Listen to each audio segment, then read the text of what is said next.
মানুষ তার জীবনে শিক্ষা এবং প্রেম এই দুই লাভ করে তার মাতা, পিতা এবং গুরুর কাছ থেকে। কিন্তু মানুষ সবথেকে বেশি ভালোবাসে নিজের মাতাকে, কারণ মাতা খুব নির্মল চিত্তে ভালোবাসে, শান্ত মনে আমাদের অন্তরে শক্তির সঞ্চার করে থাকেন, আমাদের উৎসাহ দেন, বলশালী করে তোলেন। ব্যাপারটা কিন্তু এমন নয় যে আমরা নিজেদের বাবা বা গুরুকে ভালোবাসি না, তাদেরকেও আমরা অত্যন্ত ভালোবাসি, শুধু ওনাদের কঠোর ব্যবহার দেখলে আমরা একটু ভয় পেয়ে যাই। এবার ওনাদের এই কঠোর ব্যবহার আমাদের ভালো না লাগলেও অত্যন্ত আবশ্যক, কারণ মাতার থেকে আমরা যে শক্তি লাভ করি তা যেন নিয়ন্ত্রণ হারিয়ে বিধ্বংসী না হয়ে ওঠে, আমরা যেন কোনো কুপথে না চলে যাই, আমরা কখনো যেন দোষ না করে ফেলি। শুধু সেই জন্য পিতা এবং গুরু একটু কঠোর হয়ে ওঠেন, এবং ওনাদের এই কঠোর আচরণ ভবিষ্যতে গিয়ে আমরা অবশ্যই বুঝতে পারি। জীবনে কিছু বছর আমরা এগিয়ে যাই আর তারপর আমরা বুঝতে পারি যে বাবা এবং গুরু আমাদের যথেষ্ট ভালোবাসতেন, কিন্তু ওনাদের ভালোবাসার বহিঃপ্রকাশ আলাদা। প্রয়োজনীয় হলো এটা দেখার, এটা বোঝার যে শুরু থেকে আমাদের প্রতি ওনাদের আচরণ কেমন ছিল।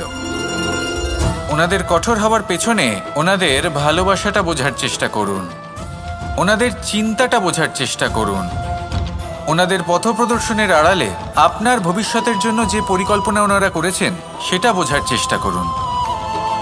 তখন আপনারা বুঝতে পারবেন ওনাদের ভালোবাসাকে। আপনার মনের মধ্যে আপনা থেকেই ওনাদের প্রতি সম্মান জেগে উঠবে। নিজের পিতা এবং নিজের গুরু এই দুজনের প্রতি কৃতজ্ঞতা প্রকাশ করুন আর আমার সাথে ভালোবেসে বলুন, রাধা রাধা। জীবন কিসের উপর নির্ভরশীল? ধনের ওপর, বৈভবের ওপর, নিঃশ্বাসের ওপর? না, এই জীবন নির্ভরশীল বিশ্বাসের ওপর। বিশ্বাস নিজের ওপর, বিশ্বাস আমাদের আপনজনের ওপর। কিন্তু যখন এই বিশ্বাস ভেঙে যায় তখন মানুষের মনও ভেঙে যায়, আর তারপর সে অন্য কিছু করতেই পারে না। তখন কি করা যেতে পারে? 3টে কাজ আছে যা আপনি করতে পারেন। প্রথম, ভালোবাসা। যাকে আপনি ভালোবাসেন, যারা আপনাকে ভালোবাসে, ভুল যারই হোক না কেন, তার কাছে ক্ষমা চাইতে কখনোই সংকোচ বোধ করবেন না। দ্বিতীয় হলো বিশ্বাস। যারা আপনাকে ভালোবাসেন, আপনাকে বিশ্বাস করেন, তাদের বিশ্বাস কখনো ভাঙবেন না। তৃতীয় হলো আশা। যারা আপনাকে ভালোবাসেন, আপনাকে বিশ্বাস করেন, তাদের আশা আপনার সাথে জড়িত, তাদের থেকে কখনো কিচ্ছু লুকোবেন না। এই 3টে কাজ করুন আর এই জীবন সুপ্রসন্ন হয়ে বলবে, রাধা রাধা। মানুষের জীবনে 2 ধরনের আবেগ থাকে যা চিরকাল তার সাথে বসবাস করে। প্রথম, স্বপ্ন। দ্বিতীয়, অজুহাত। মানুষ হাজার হাজার স্বপ্ন দেখতে পারে। আমাকে এই কাজ করতে হবে, আমাকে ওখানে ঘুরতে যেতে হবে, আমায় জীবনে এই অসম্ভব কাজ বাস্তবায়িত করে দেখাতে হবে, আদি ইত্যাদি। এবার ঠিক যেমন স্বপ্ন দেখেন সেইভাবে অজুহাতও খুঁজে নিয়ে আসেন। আমি এই স্বপ্ন পূরণ করতে পারলাম না, কারণ আমাকে কেউ সাহায্যই করল না, কারণ আমি দুর্বল হয়ে পড়েছিলাম, কারণ আমার কাছে সময়ই ছিল না, আদি ইত্যাদি। এবার সাফল্য এবং অসফলতার মাঝখানে এই ধরনের সংঘর্ষ হতে থাকে। সাফল্য তখন লাভ করা সম্ভব যখন আপনার স্বপ্ন আপনার অজুহাতের থেকে অনেক বড় হয়, আর অসফলতা তখন পাবেন যখন আপনার অজুহাত আপনার স্বপ্নের থেকে অনেক বড় হয়। আপনি যদি সাফল্য লাভ করতে চান তাহলে চেষ্টা করতে থাকুন, পরিশ্রম করুন। যদি অসফল হন তাহলে ভয়ভীত হওয়ার কোনো প্রয়োজন নেই। নিজের ভুল বুঝুন, তাকে শুধরে নিন, আবার চেষ্টা করুন। কিন্তু যদি নিজের জীবনে অজুহাত নিয়ে আসেন তখন স্বপ্ন কখনো পূরণ হবে না। আসুন আমার সাথে ভালোবেসে বলুন, রাধা রাধা। ভয়ের সাথে আমরা সবাই পরিচিত, কষ্টও আমরা সবাই পেয়েছি। কখনো কখনো আমরা অসুস্থ হয়ে পড়ি, আর এমন সময় হলে মাতার মমতা, কখনো বাবার স্নেহ, কখনো বন্ধুদের পাশে থাকার অনুভূতি আমাদের রোগ নিরাময়ে সাহায্য করে। কখনো যদি আমরা নিরাশ হয়ে পড়ি, তখন যদি আমাদের কোনো আপনজন আমাদের দুটো ভালো কথা বলে তখন আমাদের মনোবল বেড়ে যায়। ঠিক তেমন সংসারের এই রঙ্গমঞ্চে যদি আপনি পীড়িত অনুভব করেন, কিছু শুভ কথা আলোচনা করুন, কিছু স্তুতি গান করুন, কিছু মুহূর্তের জন্য হলেও নিজের ইষ্টদেবের কথা স্মরণ করুন আর প্রার্থনা করুন। সাহস বাড়বে, শক্তিও বৃদ্ধি পাবে এবং সামনে এগিয়ে চলার পথও দেখতে পাবেন। তখন এই মন প্রসন্ন হয়ে বলবে, রাধা রাধা। কখনো কখনো অন্ধকারের সাথে লড়াই করার জন্য আমরা প্রদীপ জ্বালাই। এতে প্রথমে সলতে রাখি, তারপর তেল ঢালি, তারপর আগুন জেলে এটা প্রজ্বলিত করি। তারপর একটা সময় আসে যখন এই প্রদীপ নিভে যায়। কারণটা কি? কারণ কি এটা যে প্রদীপের প্রকাশমান হওয়ার ক্ষমতা সমাপ্ত হয়েছে? না, এই যে আগুন আমরা দেখতে পাচ্ছি, এই আগুনের জন্য যে শক্তির প্রয়োজন হয় তা আসে এই তেল থেকে। যদি এই তেল সমাপ্ত হয়ে যায় তাহলে এই প্রকাশ তাও সমাপ্ত হয়ে যায়। আর আমাদের জীবনে এই তেল হলো আমাদের কর্ম, আর এই আগুন আর এর দ্বারা উৎপন্ন হওয়া প্রকাশ আমাদের ভাগ্য। যত আমাদের কর্ম ক্ষীণ হতে থাকবে, আমাদের ভাগ্য সৌভাগ্য কোথাও না কোথাও লুপ্ত হয়ে যাবে। যে উজ্জ্বল ভবিষ্যৎ আমরা চাইছি তা কখনো লাভ করতে পারবো না যদি কর্ম না করি। ঠিক যেমন তেল ছাড়া অগ্নি উৎপন্ন হয় না, তেমনই কর্ম ছাড়া সৌভাগ্য হয় না। আর যেমন কর্ম তেমন ভাগ্য। তাই সবসময় কর্ম করতে থাকুন, কর্ম করা থামাবেন না। আর আমার সাথে ভালোবেসে বলুন, রাধা রাধা। জীবনে তিনটি বিষয় আছে, তিনটি বস্তু আছে, তারা যেন আপনাকে কখনো বশে না করে নিতে পারে। প্রথম হলো ধন। ধন যতক্ষণ আপনি ব্যবহার করতে থাকেন, যতক্ষণ তা আপনার কাজে আসছে, ততক্ষণ ঠিক আছে, এই ধন আপনার কাছে অমৃত। কিন্তু যখন এই ধন আপনাকে ব্যবহার করতে শুরু করে, বুঝে যাবেন যে আপনার পতনের সময় শুরু হয়েছে। দ্বিতীয় বিষয়, ফেলে আসা অতীত। যাই করুন, আপনি অতীত পাল্টাতে পারবেন না, আর এই সত্যিটা আপনিও জানেন। কিন্তু তাও এর বশবর্তী আমরা হয়ে পড়ি। আর যখন তাই হয়, তখন এই সংসারে আমরা যেখানেই যাই না কেন, যত বড়ই সুখ লাভ করি না কেন, সেই সব আমাদের কাছে তিক্ত বলে মনে হয়। তৃতীয় বিষয়, আপনার আশেপাশের মানুষ ভিন্ন ভিন্ন ধরনের মানুষ হয়, যাদের চিন্তা ভাবনা এবং দৃষ্টিভঙ্গি ভিন্ন ভিন্ন প্রকারের। যদি এদের বশবর্তী আপনি হয়ে পড়েন, তাহলে কেউ বলবে এটা করো, এটা ভালো। কেউ বলবে এটা করো না, ওটা করো, ওটা ভালো কাজ। কেউ বলবে এই দুটোই করো না, অন্য কিছু করো। এই কথাগুলিতে আপনি এতটাই জড়িয়ে পড়বেন যে আপনি লক্ষ্যভ্রষ্ট হয়ে পড়বেন। তাই এই তিন বিষয় থেকে সাবধানে থাকবেন। যদি কোনো কিছু বশ করতে হয়, তাহলে আপনাকে বশ করতে হবে আপনার আজকে, নিজের বর্তমানকে। এটা খুব প্রয়োজনীয়। এটা ভাববেন যে এই সময়ের সদ্ব্যবহার আমি কিভাবে করব, সময়কে শাসন কিভাবে করব, ওই কর্ম কিভাবে করব যাতে ভবিষ্যতে কখনো আমার আফসোস না হয়, বরং এই সংসার আমাকে নিয়ে গর্ব করবে, সেই কর্ম করুন। আর যখন আপনি এটা শিখে নেবেন, তখন আপনি নিজেই নিজেকে প্রকৃত অর্থে ভাগ্যশালী করে তুলবেন। আসুন আমার সাথে ভালোবেসে বলুন, রাধা রাধা। অনেক সময় আমরা কারোর নীরবতাকে তার দুর্বলতা ভেবে বসি। হতেই পারে সেই ব্যক্তি উত্তর দিতে চাইছেন না, হতে পারে অন্য কোনো কারণ আছে যা আমরা বুঝতেই পারছি না। সেই জন্য তাকে দুর্বল ভেবে নেওয়া অনুচিত। দেখতে গেলে এই বিশাল সমুদ্র এও কিন্তু নীরব, শান্ত হয়। কিন্তু যখন সে রুদ্র মূর্তি ধারণ করে, তখন কি হয়? সমগ্র সংসারকে বিনাশের পথে নিয়ে যায় এই সমুদ্র, প্রলয় সৃষ্টি করে। সেই জন্য কারোর সহ্য শক্তিকে দুর্বলতা বলে মনে করবেন না। কারণ যদি এই নীরবতা নিজেকে ভেঙে বেরিয়ে আসে, তাহলে তা বিনাশের সমস্ত সীমা পার করে যেতে পারে। তাই এই নীরবতাকে সবসময় বুঝুন, সবসময় একে সম্মান করতে শিখুন। আর আমার সাথে ভালোবেসে বলুন, রাধা রাধা। কখনো কোনো চাতক পাখিকে দেখেছেন? কথায় আছে যে বছরে মাত্র একবার সে তার তৃষ্ণা মিটিয়ে থাকে, আর তাও আকাশে ভেসে থাকা মেঘের দ্বারা ঘটানো বৃষ্টির জলের ফোঁটা থেকে। আর কোথাও থেকে সে তার তৃষ্ণা পূরণ করে না। সারা বছর সে নিদারুণ গরম সহ্য করে, তীব্র শীতও সহ্য করে, শুধু এই আশা নিয়ে যে বছরে একবার অন্তত সেই মেঘের ঘন ঘটা হবে, বৃষ্টি হবে, আর সে তার তৃষ্ণা নিবারণ করবে। এটা আসলে কি? এটা আসলে বিশ্বাস। সেই বিশ্বাস যে বছরে একবার সেই মেঘ আসবে তৃষ্ণা নিবারণ করতে। যেমন দেখুন, একটা সূর্যমুখী ফুল সারা রাত অন্ধকারের সাথে যুদ্ধ করে, কারণ তার বিশ্বাস যে ভোরবেলায় সূর্য তাকে অবশ্যই দর্শন দেবেন। সেটাও বিশ্বাস ছিল যার উপর ভরসা করে মনু একটা নৌকা নিয়ে বেরিয়ে পড়েছিলেন এবং সমস্ত সৃষ্টিকে প্রলয়ের হাত থেকে বাঁচিয়েছিলেন। সেটাও ছিল ভালোবাসার প্রতি বিশ্বাস যার উপর ভরসা করে বানর এবং ভাল্লুক সেনা নিয়ে শ্রীরাম আক্রমণ করেছিলেন সমস্ত বরদানপ্রাপ্ত অসুরগণ এবং রাক্ষসগণের লঙ্কায় এবং জয় লাভ করেছিলেন। এই বিশ্বাসই হলো এই বিশ্বের আশা। বিশ্বাস রাখুন যে আপনি হলেন সর্বশ্রেষ্ঠ এবং শুধুই নিজের কর্ম করতে থাকুন। এই বিশ্বাসের আশাই আপনাকে প্রতি মুহূর্তে বল প্রদান করবে।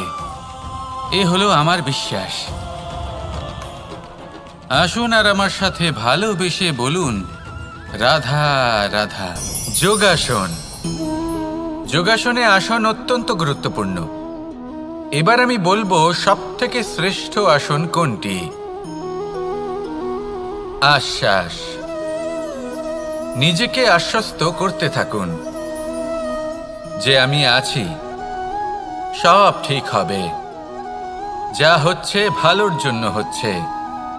এই আশ্বাস আপনাকে জীবনে এমন ধন্যাত্মক বিশ্বাস দেবে যে আপনি বড় বড় সমস্যার সমাধান করতে পারবেন।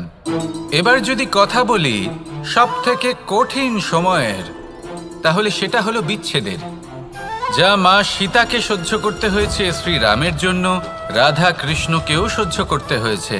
যে ব্যক্তি বিচ্ছেদের সময় সঠিক পথে চলে এসেছে সে জীবনে অনেক শ্রেষ্ঠ স্থানে অবশ্যই পৌঁছতে পারবে।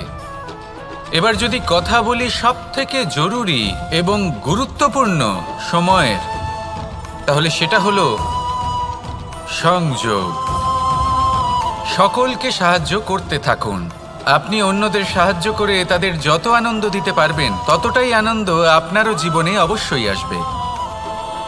আসুন আর আমার সাথে ভালোবেসে বলুন, রাধা রাধা।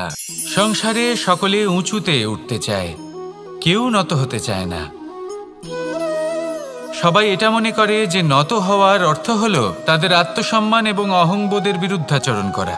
তাদের মনে হয় যে যদি আমরা নত হই সংসার আমাদের দুর্বল মনে করবে, তাদের শৌর্য এবং তাদের ব্যক্তিত্বের অপমান হবে। কিন্তু এটা কি সত্যি?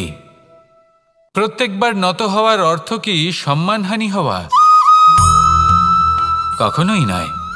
আপনি নিজের জীবনকেই দেখে নিন। আপনার কোনো অমূল্য জিনিস যদি নিচে পড়ে যায় তাহলে তাকে কিভাবে তোলেন? সেই বস্তুকে তোলার জন্য আপনাকে নত হতেই হবে। আপনি বড়দের আশীর্বাদ কিভাবে লাভ করেন? আপনি নত হয়ে তবেই তাদের আশীর্বাদ লাভ করতে পারেন, তাই না? ভেবে দেখুন, আপনি একটা পথে হাঁটছেন, আপনি দেখতে চাইছেন যে আপনি সঠিক পথে হাঁটছেন কিনা, পায়ের নিচে কাঁটা পড়ে আছে কিনা। কিভাবে দেখবেন? আপনাকে সেই মাথা নত করেই দেখতে হবে। এর অর্থ কি? অর্থ খুব সহজ। প্রত্যেকবার নত হওয়া অনুচিত নয়, সেটা কোনোভাবেই সম্মানহানি নয়। পরিস্থিতি অনুসারে এবং যেখানে প্রয়োজন আপনি নত হতে শিখে গেলে আপনি অনেক কিছুই লাভ করতে পারবেন। জ্ঞান, মান, গুণ, বিশ্বাস। সেই জন্য প্রয়োজন এবং পরিস্থিতি অনুসারে নত হতে শিখুন। এতে অনুচিত কিছুই নেই। আত্মসম্মান থাকা অত্যন্ত প্রয়োজনীয়, কিন্তু তা যেন কখনো অহংকারে পরিণত না হয়। এই বিষয়ে অবশ্যই নজর রাখবেন এবং আমার সাথে ভালোবেসে বলবেন, রাধা রাধা। আমাদের জীবনে অনেক ধরনের ব্যক্তি এসে থাকেন। কেউ কেউ আমাদের সাথে থেকে যান, কেউ আমাদের থেকে দূরে চলে যান। কেউ ভালো মানুষ হন, কেউ খারাপ মানুষ। কিন্তু আমরা সবসময় সেই সময়টাকে নিয়ে দুঃখ প্রকাশ করি যখন আমাদের জীবনে কোনো খারাপ ব্যক্তি প্রবেশ করেন। তারা আমাদের খারাপ অনুভূতি দেন, দুঃখ দেন, কষ্ট দেন। আমরা সবাই তাকে ভালো মন্দ কথা বলি। কিন্তু কেন? এমন বিভিন্ন ধরনের মানুষ, খারাপ মানুষ, ভালো মানুষ সবার জীবনেই আসেন এবং সকলকেই একটা অমূল্য শিক্ষা দান করে যান। এবার আপনি নিজেই ভেবে দেখুন, জীবনে যখন প্রথমবার আপনি আগুন স্পর্শ করেছিলেন তখন আপনি একটা শিক্ষা লাভ করেছিলেন যে আমাকে আগুনের থেকে একটু দূরে থাকতে হবে। তারপর আস্তে আস্তে আপনি শিখলেন যে কিভাবে এই আগুনকে নিয়ন্ত্রণে রাখতে হবে। তারপর আপনি শিখলেন যে কিভাবে নিজের জীবনে তাকে প্রয়োগ করতে হবে, তা সে অন্ধকারে প্রকাশ লাভ করার জন্য হোক বা খাবার বানানোর জন্য। সেইভাবেই কোনো খারাপ ব্যক্তি যখন আপনার জীবনে আসে কোনো শিক্ষা দিয়ে যান, তার প্রতি কৃতজ্ঞ থাকুন। তার বিষয় খারাপ ভাবার বা খারাপ অনুভূতি নিয়ে থাকার কোনো প্রয়োজন নেই। সেই শিক্ষা লাভ করুন, ইতিবাচক মনোভাব নিয়ে জীবনের সামনে এগোতে থাকুন। কেউ নেই যিনি আপনাকে বাধা দিতে পারেন। আসুন আমার সাথে ভালোবেসে বলুন, রাধা রাধা। অনেক সময় আমরা জীবনে অনেক মানুষকে এমন বলতে শুনে থাকি যে আমি অসফল হয়েছি কারণ আমার সময় ভালো যাচ্ছিল না। আমি এই জিনিসটা লাভ করতে চাইছিলাম কিন্তু করতে পারলাম না কারণ আমার সময়টা ভালো যাচ্ছিল না। আমি আমার জীবনে ওই মহান কাজটা করতে চাইছিলাম কিন্তু করতে পারলাম না। কেন? কারণ আমার সময়টা ভালো যাচ্ছিল না। কিন্তু যে মুহূর্তে ভালো সময় আমার জীবনে আসবে আমি সব কিছু প্রাপ্ত করব। এমন প্রায় প্রত্যেকেই বলেন। আসুন একটা কথা বোঝা যাক। একজন মালিকে দেখুন, সে প্রত্যেক দিন গাছের সেবা করে, তাকে জল দেয়, তার যত্ন আত্তি করে। কেন? প্রত্যেক দিন সেই গাছ ফল দেয় না। সঠিক সময় এলে তবেই সেই গাছ ফল দেয়, কিন্তু প্রত্যেক দিন মালি তার সেবা করে, তাকে যত্ন করে। শুধুমাত্র তখন করে না যখন সেই গাছ ফল দিতে সক্ষম। আর যদি মালি গাছের যত্ন প্রতিদিন না করে তাহলে হয়তো সেই গাছ ফল দিতেই পারবে না। এটাই হলো আমাদের জন্য একটা শিক্ষা। যখন সময় আমাদের জন্য অপেক্ষা করে না তখন আপনি সময়ের জন্য কেন অপেক্ষা করছেন? ভালো সময়ের জন্য অপেক্ষা করবেন না। ভালো এবং শুভ কর্ম দ্বারা ভালো সময়কে নিজের কাছে টেনে আনুন। নিরন্তর কর্ম করুন, পরিশ্রম করতে থাকুন। শুভ সময় আপনা থেকেই আপনার কাছে আসবে। আসুন আমার সাথে ভালোবেসে বলুন, রাধা রাধা। জীবনে এমন কিছু কাজ রয়েছে যা আমাদের কখনোই করা উচিত নয়, যেমন আশা করা। যদি আপনি আশা করেন আর আপনার আশা পূর্ণ না হয় আপনি খুবই কষ্ট পাবেন। এবার আপনি যদি প্রতীক্ষা করেন, করতেই থাকেন, আর সেই ব্যক্তি যদি না আসে তাহলেও খুব কষ্ট পাবেন। আর হলো তুলনা। আপনি যদি তুলনা করতে যান তাহলে এটাই ভাববেন যে হয় আমি বা অন্য কোনো ব্যক্তি, এই দুজনের মধ্যে কোনো এক ব্যক্তি নিকৃষ্ট। আর এই ভাবনাটাই হলো অনুচিত। যদি আমরা কথা বলি সেই সব বিষয়ে যা আমাদের করা উচিত, যেমন পরীক্ষা। এই পরীক্ষা সবসময় আমাদের আরো সফল করে তোলে, আরো শ্রেষ্ঠ করে তোলে, আরো উৎকৃষ্ট করে তোলে। আসন্ন মহাসংগ্রামের জন্য আমাদের প্রস্তুত করে তোলে এই পরীক্ষা। তাই এই পরীক্ষার থেকে কখনোই পালাবেন না, এর সম্মুখীন হন। আর হলো কর্ম। কর্ম করা কখনোই বন্ধ করবেন না। তুলনা করার বদলে কর্ম করুন, প্রতীক্ষা করার বদলে কর্ম করুন, আর আশা করার বদলে কর্মই করুন। জীবন সফল হয়ে যাবে। দেখুন, সবার শেষে সত্যি বলতে এই কর্ম আর এই পরীক্ষা, এই দুই আমাদের জীবনকে সুখী করে তুলতে পারে। আসুন আর আমার সাথে ভালোবেসে বলুন, রাধা রাধা। আমি অনেক সংখ্যক মানুষকে দেখেছি, তাদের কাছে অত্যাধিক জ্ঞান আছে, শিল্প আছে, ধন আছে, কীর্তি আছে, কিন্তু তারা এই সব কিছু নিজেদের কাছেই রাখেন, এই সমাজে বিতরণ করেন না। কারণ হলো ভয়। ওনাদের মনে হয় যে যদি আমি এই সব কিছু সমাজে বিতরণ করি তাহলে সমাজ আমার শিল্প হোক, ধন হোক, জ্ঞান হোক, কীর্তি হোক, সবকিছু চুরি করে নিয়ে যাবে, আর তার বদলে আমি কিছুই পাবো না। এটা কিন্তু সত্য নয়। সত্য হলো এটাই যে যদি আপনি নিজেকে এই সংসারের প্রতি সমর্পিত করেন, তাহলে এই সংসার আপনার প্রতিও সমর্পিত থাকবে। আপনি শুধু ধন, জ্ঞান, কীর্তি, সম্মান পাবেন তাই নয়, বরং এই সমাজ আপনাকে নিজের চোখে হারাবে, মনের মধ্যে স্থান দেবে। তাই এই ভয় ত্যাগ করে দেখুন কিভাবে এই সমাজ আপনাকে প্রেম সমর্পণ করে। আসুন আমার সাথে ভালোবেসে বলুন, রাধা রাধা। মানুষ তার জীবনে শিক্ষা এবং প্রেম এই দুই লাভ করে তার মাতা, পিতা এবং গুরুর কাছ থেকে। কিন্তু মানুষ সবথেকে বেশি ভালোবাসে নিজের মাতাকে, কারণ মাতা খুব নির্মল চিত্তে ভালোবাসে, শান্ত মনে আমাদের অন্তরে শক্তির সঞ্চার করে থাকেন, আমাদের উৎসাহ দেন, বলশালী করে তোলেন। ব্যাপারটা কিন্তু এমন নয় যে আমরা নিজেদের বাবা বা গুরুকে ভালোবাসি না, তাদেরকেও আমরা অত্যন্ত ভালোবাসি, শুধু ওনাদের কঠোর ব্যবহার দেখলে আমরা একটু ভয় পেয়ে যাই। এবার ওনাদের এই কঠোর ব্যবহার আমাদের ভালো না লাগলেও অত্যন্ত আবশ্যক, কারণ মাতার থেকে আমরা যে শক্তি লাভ করি তা যেন নিয়ন্ত্রণ হারিয়ে বিধ্বংসী না হয়ে ওঠে, আমরা যেন কোনো কুপথে না চলে যাই, আমরা কখনো যেন দোষ না করে ফেলি। শুধু সেই জন্য পিতা এবং গুরু একটু কঠোর হয়ে ওঠেন, এবং ওনাদের এই কঠোর আচরণ ভবিষ্যতে গিয়ে আমরা অবশ্যই বুঝতে পারি। জীবনে কিছু বছর আমরা এগিয়ে যাই আর তারপর আমরা বুঝতে পারি যে বাবা এবং গুরু আমাদের যথেষ্ট ভালোবাসতেন, কিন্তু ওনাদের ভালোবাসার বহিঃপ্রকাশ আলাদা। প্রয়োজনীয় হলো এটা দেখার, এটা বোঝার যে শুরু থেকে আমাদের প্রতি ওনাদের আচরণ কেমন ছিল। ওনাদের কঠোর হওয়ার পেছনে ওনাদের ভালোবাসাটা বোঝার চেষ্টা করুন, ওনাদের চিন্তাটা বোঝার চেষ্টা করুন, ওনাদের পথপ্রদর্শনের আড়ালে আপনার ভবিষ্যতের জন্য যে পরিকল্পনা ওনারা করেছেন সেটা বোঝার চেষ্টা করুন। তখন আপনারা বুঝতে পারবেন ওনাদের ভালোবাসাকে। আপনার মনের মধ্যে আপনা থেকেই ওনাদের প্রতি সম্মান জেগে উঠবে। নিজের পিতা এবং নিজের গুরু এই দুজনের প্রতি কৃতজ্ঞতা প্রকাশ করুন আর আমার সাথে ভালোবেসে বলুন, রাধা রাধা। জীবন কিসের উপর নির্ভরশীল?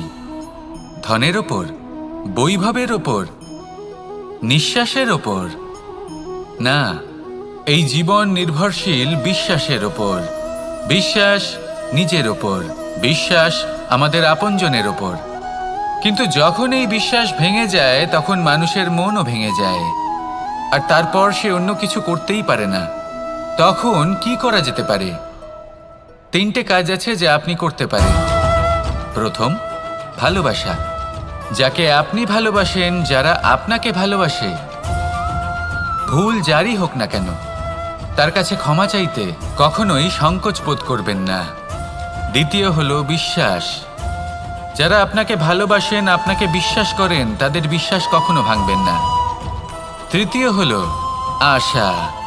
যারা আপনাকে ভালোবাসেন, আপনাকে বিশ্বাস করেন, তাদের আশা আপনার সাথে জড়িত, তাদের থেকে কখনো কিচ্ছু লুকোবেন না। এই 3টে কাজ করুন আর এই জীবন সুপ্রসন্ন হয়ে বলবে, রাধা রাধা। মানুষের জীবনে 2 ধরনের আবেগ থাকে যা চিরকাল তার সাথে বসবাস করে। প্রথম, স্বপ্ন। দ্বিতীয়, অজুহাত। মানুষ হাজার হাজার স্বপ্ন দেখতে পারে। আমাকে এই কাজ করতে হবে, আমাকে ওখানে ঘুরতে যেতে হবে, আমায় জীবনে এই অসম্ভব কাজ বাস্তবায়িত করে দেখাতে হবে, আদি ইত্যাদি। এবার ঠিক যেমন স্বপ্ন দেখেন, সেইভাবে অজুহাতও খুঁজে নিয়ে আসেন। আমি এই স্বপ্ন পূরণ করতে পারলাম না, কারণ আমাকে কেউ সাহায্যই করল না, কারণ আমি দুর্বল হয়ে পড়েছিলাম, কারণ আমার কাছে সময়ই ছিল না, আদি ইত্যাদি। এবার সাফল্য এবং অসফলতার মাঝখানে এই ধরনের সংঘর্ষ হতে থাকে। সাফল্য তখন লাভ করা সম্ভব যখন আপনার স্বপ্ন আপনার অজুহাতের থেকে অনেক বড় হয়, আর অসফলতা তখন পাবেন যখন আপনার অজুহাত আপনার স্বপ্নের থেকে অনেক বড় হয়। আপনি যদি সাফল্য লাভ করতে চান, তাহলে চেষ্টা করতে থাকুন, পরিশ্রম করুন। যদি অসফল হন তাহলে ভয়ভীত হওয়ার কোনো প্রয়োজন নেই। নিজের ভুল বুঝুন, তাকে শুধরে নিন, আবার চেষ্টা করুন। কিন্তু যদি নিজের জীবনে অজুহাত নিয়ে আসেন, তখন স্বপ্ন কখনো পূরণ হবে না। আসুন আমার সাথে ভালোবেসে বলুন, রাধা রাধা। ভয়ের সাথে আমরা সবাই পরিচিত, কষ্টও আমরা সবাই পেয়েছি। কখনো কখনো আমরা অসুস্থ হয়ে পড়ি, আর এমন সময় হলে মাতার মমতা, কখনো বাবার স্নেহ, কখনো বন্ধুদের পাশে থাকার অনুভূতি আমাদের রোগ নিরাময়ে সাহায্য করে। কখনো যদি আমরা নিরাশ হয়ে পড়ি, তখন যদি আমাদের কোনো আপনজন আমাদের দুটো ভালো কথা বলে, তখন আমাদের মনোবল বেড়ে যায়। ঠিক তেমন সংসারের এই রঙ্গমঞ্চে যদি আপনি পীড়িত অনুভব করেন, কিছু শুভ কথা আলোচনা করুন, কিছু স্তুতি গান করুন, কিছু মুহূর্তের জন্য হলেও নিজের ইষ্টদেবের কথা স্মরণ করুন আর প্রার্থনা করুন। সাহস বাড়বে, শক্তিও বৃদ্ধি পাবে এবং সামনে এগিয়ে চলার পথও দেখতে পাবেন। তখন এই মন প্রসন্ন হয়ে বলবে, রাধা রাধা। কখনো কখনো অন্ধকারের সাথে লড়াই করার জন্য আমরা প্রদীপ জ্বালাই। এতে প্রথমে সলতে রাখি, তারপর তেল ঢালি, তারপর আগুন জেলে এটা প্রজ্বলিত করি। তারপর একটা সময় আসে যখন এই প্রদীপ নিভে যায়। কারণটা কি?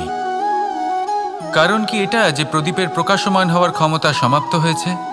না, এই যে আগুন আমরা দেখতে পাচ্ছি, এই আগুনের জন্য যে শক্তির প্রয়োজন হয় তা আসে এই তেল থেকে।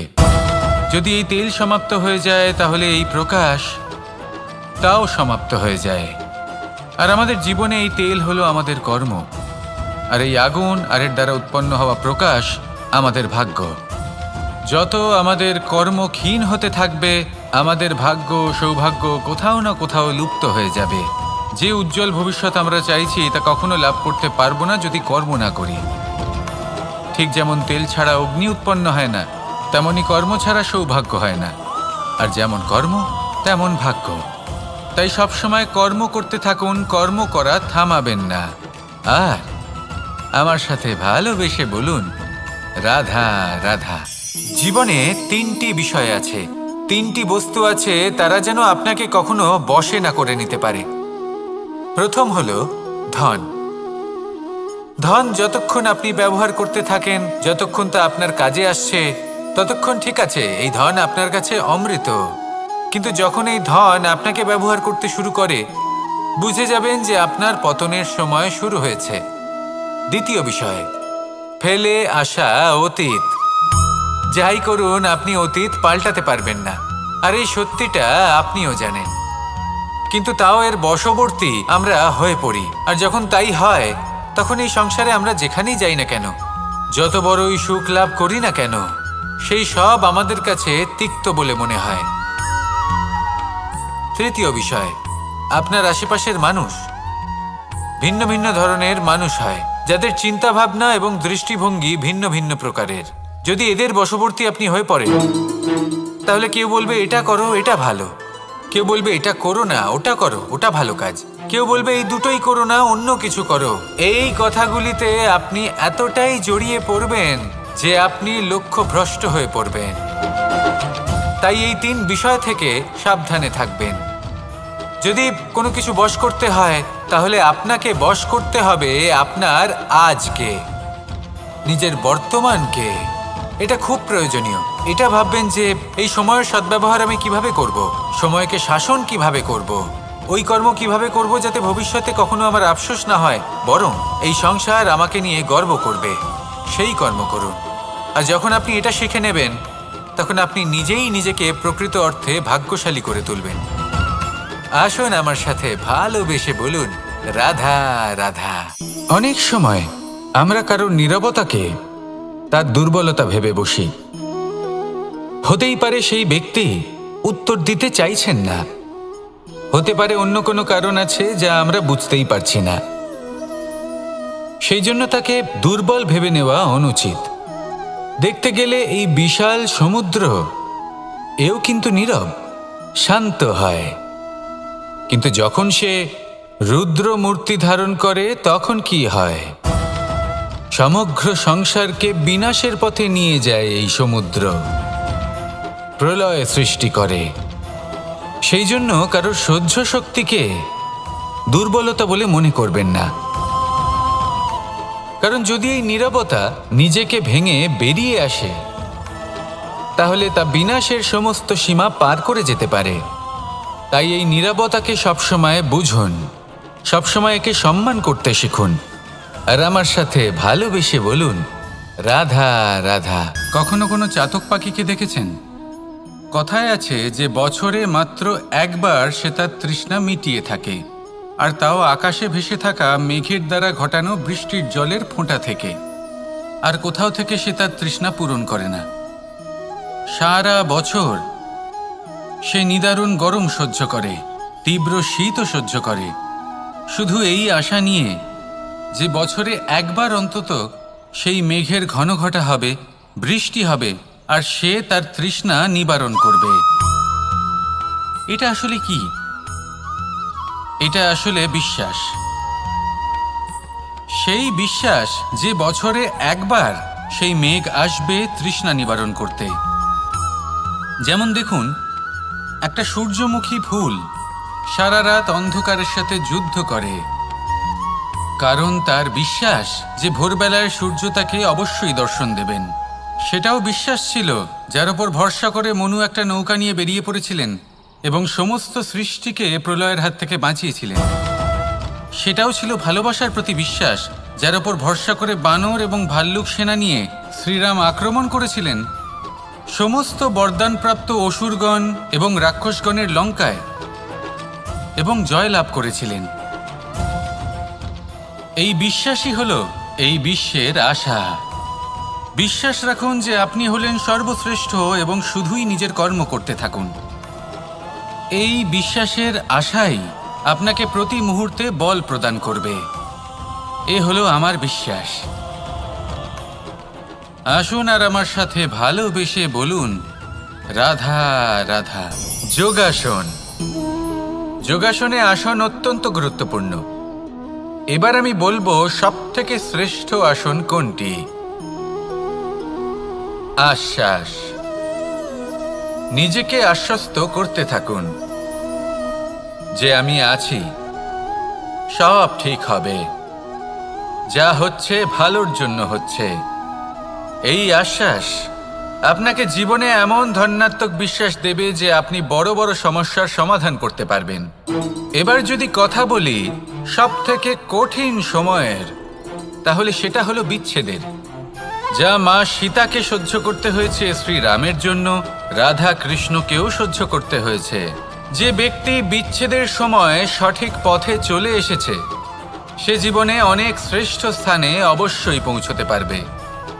এবার যদি কথা বলি সবথেকে জরুরি এবং গুরুত্বপূর্ণ সময়ের, তাহলে সেটা হলো সংযোগ। সকলকে সাহায্য করতে থাকুন। আপনি অন্যদের সাহায্য করে তাদের যত আনন্দ দিতে পারবেন ততটাই আনন্দ আপনারও জীবনে অবশ্যই আসবে। আসুন আর আমার সাথে ভালোবেসে বলুন রাধা রাধা। সংসারে সকলে উঁচুতে উঠতে চায়, কেউ নত হতে চায় না। সবাই এটা মনে করে যে নত হওয়ার অর্থ হলো তাদের আত্মসম্মান এবং অহংবোধের বিরুদ্ধাচরণ করা। তাদের মনে হয় যে যদি আমরা নত হই সংসার আমাদের দুর্বল মনে করবে, তাদের শৌর্য এবং তাদের ব্যক্তিত্বের অপমান হবে। কিন্তু এটা কি সত্যি? প্রত্যেকবার নত হওয়ার অর্থ কি সম্মানহানি হওয়া? কখনোই নয়। আপনি নিজের জীবনকেই দেখে নিন। আপনার কোনো অমূল্য জিনিস যদি নিচে পড়ে যায় তাহলে তাকে কিভাবে তোলেন? সেই বস্তুকে তোলার জন্য আপনাকে নত হতেই হবে। আপনি বড়দের আশীর্বাদ কিভাবে লাভ করেন? আপনি নত হয়ে তবেই তাদের আশীর্বাদ লাভ করতে পারেন, তাই না? ভেবে দেখুন, আপনি একটা পথে হাঁটছেন, আপনি দেখতে চাইছেন যে আপনি সঠিক পথে হাঁটছেন কিনা, পায়ের নিচে কাঁটা পড়ে আছে কিনা। কিভাবে দেখবেন? আপনাকে সেই মাথা নত করেই দেখতে হবে। এর অর্থ কি? অর্থ খুব সহজ। প্রত্যেকবার নত হওয়া অনুচিত নয়, সেটা কোনোভাবেই সম্মানহানি নয়। পরিস্থিতি অনুসারে এবং যেখানে প্রয়োজন আপনি নত হতে শিখে গেলে আপনি অনেক কিছুই লাভ করতে পারবেন। জ্ঞান, মান, গুণ, বিশ্বাস। সেই জন্য প্রয়োজন এবং পরিস্থিতি অনুসারে নত হতে শিখুন, এতে অনুচিত কিছুই নেই। আত্মসম্মান থাকা অত্যন্ত প্রয়োজনীয়, কিন্তু তা যেন কখনো অহংকারে পরিণত না হয়। এই বিষয়ে অবশ্যই নজর রাখবেন এবং আমার সাথে ভালোবেসে বলবেন, রাধা রাধা। আমাদের জীবনে অনেক ধরনের ব্যক্তি এসে থাকেন। কেউ কেউ আমাদের সাথে থেকে যান, কেউ আমাদের থেকে দূরে চলে যান। কেউ ভালো মানুষ হন, কেউ খারাপ মানুষ। কিন্তু আমরা সবসময় সেই সময়টাকে নিয়ে দুঃখ প্রকাশ করি যখন আমাদের জীবনে কোনো খারাপ ব্যক্তি প্রবেশ করেন। তারা আমাদের খারাপ অনুভূতি দেন, দুঃখ দেন, কষ্ট দেন। আমরা সবাই তাকে ভালো মন্দ কথা বলি। কিন্তু কেন? এমন বিভিন্ন ধরনের মানুষ, খারাপ মানুষ, ভালো মানুষ সবার জীবনেই আসেন এবং সকলকেই একটা অমূল্য শিক্ষা দান করে যান। এবার আপনি নিজেই ভেবে দেখুন, জীবনে যখন প্রথমবার আপনি আগুন স্পর্শ করেছিলেন তখন আপনি একটা শিক্ষা লাভ করেছিলেন যে আমাকে আগুনের থেকে একটু দূরে থাকতে হবে। তারপর আস্তে আস্তে আপনি শিখলেন যে কিভাবে এই আগুনকে নিয়ন্ত্রণে রাখতে হবে। তারপর আপনি শিখলেন যে কিভাবে নিজের জীবনে তাকে প্রয়োগ করতে হবে, তা সে অন্ধকারে প্রকাশ লাভ করার জন্য হোক বা খাবার বানানোর জন্য। সেইভাবেই কোনো খারাপ ব্যক্তি যখন আপনার জীবনে আসে কোনো শিক্ষা দিয়ে যান, তার প্রতি কৃতজ্ঞ থাকুন। তার বিষয় খারাপ ভাবার বা খারাপ অনুভূতি নিয়ে থাকার কোনো প্রয়োজন নেই। সেই শিক্ষা লাভ করুন, ইতিবাচক মনোভাব নিয়ে জীবনের সামনে এগোতে থাকুন। কেউ নেই যিনি আপনাকে বাধা দিতে পারেন। আসুন আমার সাথে ভালোবেসে বলুন, রাধা রাধা। অনেক সময় আমরা জীবনে অনেক মানুষকে এমন বলতে শুনে থাকি যে আমি অসফল হয়েছি কারণ আমার সময় ভালো যাচ্ছিল না। আমি এই জিনিসটা লাভ করতে চাইছিলাম কিন্তু করতে পারলাম না কারণ আমার সময়টা ভালো যাচ্ছিল না। আমি আমার জীবনে ওই মহান কাজটা করতে চাইছিলাম কিন্তু করতে পারলাম না। কেন? কারণ আমার সময়টা ভালো যাচ্ছিল না। কিন্তু যে মুহূর্তে ভালো সময় আমার জীবনে আসবে আমি সব কিছু প্রাপ্ত করব। এমন প্রায় প্রত্যেকেই বলেন। আসুন একটা কথা বোঝা যাক। একজন মালিকে দেখুন, সে প্রত্যেক দিন গাছের সেবা করে, তাকে জল দেয়, তার যত্ন আত্তি করে। কেন? প্রত্যেক দিন সেই গাছ ফল দেয় না। সঠিক সময় এলে তবেই সেই গাছ ফল দেয়, কিন্তু প্রত্যেক দিন মালি তার সেবা করে, তাকে যত্ন করে। শুধুমাত্র তখন করে না যখন সেই গাছ ফল দিতে সক্ষম। আর যদি মালি গাছের যত্ন প্রতিদিন না করে তাহলে হয়তো সেই গাছ ফল দিতেই পারবে না। এটাই হলো আমাদের জন্য একটা শিক্ষা। যখন সময় আমাদের জন্য অপেক্ষা করে না তখন আপনি সময়ের জন্য কেন অপেক্ষা করছেন? ভালো সময়ের জন্য অপেক্ষা করবেন না। ভালো এবং শুভ কর্ম দ্বারা ভালো সময়কে নিজের কাছে টেনে আনুন। নিরন্তর কর্ম করুন, পরিশ্রম করতে থাকুন। শুভ সময় আপনা থেকেই আপনার কাছে আসবে। আসুন আমার সাথে ভালোবেসে বলুন, রাধা রাধা। জীবনে এমন কিছু কাজ রয়েছে যা আমাদের কখনোই করা উচিত নয়, যেমন আশা করা। যদি আপনি আশা করেন আর আপনার আশা পূর্ণ না হয় আপনি খুবই কষ্ট পাবেন। এবার আপনি যদি প্রতীক্ষা করেন, করতেই থাকেন, আর সেই ব্যক্তি যদি না আসে তাহলেও খুব কষ্ট পাবেন। আর হলো তুলনা। আপনি যদি তুলনা করতে যান তাহলে এটাই ভাববেন যে হয় আমি বা অন্য কোনো ব্যক্তি, এই দুজনের মধ্যে কোনো এক ব্যক্তি নিকৃষ্ট। আর এই ভাবনাটাই হলো অনুচিত। যদি আমরা কথা বলি সেই সব বিষয়ে যা আমাদের করা উচিত, যেমন পরীক্ষা। এই পরীক্ষা সবসময় আমাদের আরো সফল করে তোলে, আরো শ্রেষ্ঠ করে তোলে, আরো উৎকৃষ্ট করে তোলে। আসন্ন মহাসংগ্রামের জন্য আমাদের প্রস্তুত করে তোলে এই পরীক্ষা। তাই এই পরীক্ষার থেকে কখনোই পালাবেন না, এর সম্মুখীন হন। আর হলো কর্ম। কর্ম করা কখনোই বন্ধ করবেন না। তুলনা করার বদলে কর্ম করুন, প্রতীক্ষা করার বদলে কর্ম করুন। আর আশা করার বদলে কর্মই করুন। জীবন সফল হয়ে যাবে। দেখুন, সবার শেষে সত্যি বলতে এই কর্ম আর এই পরীক্ষা, এই দুই আমাদের জীবনকে সুখী করে তুলতে পারে।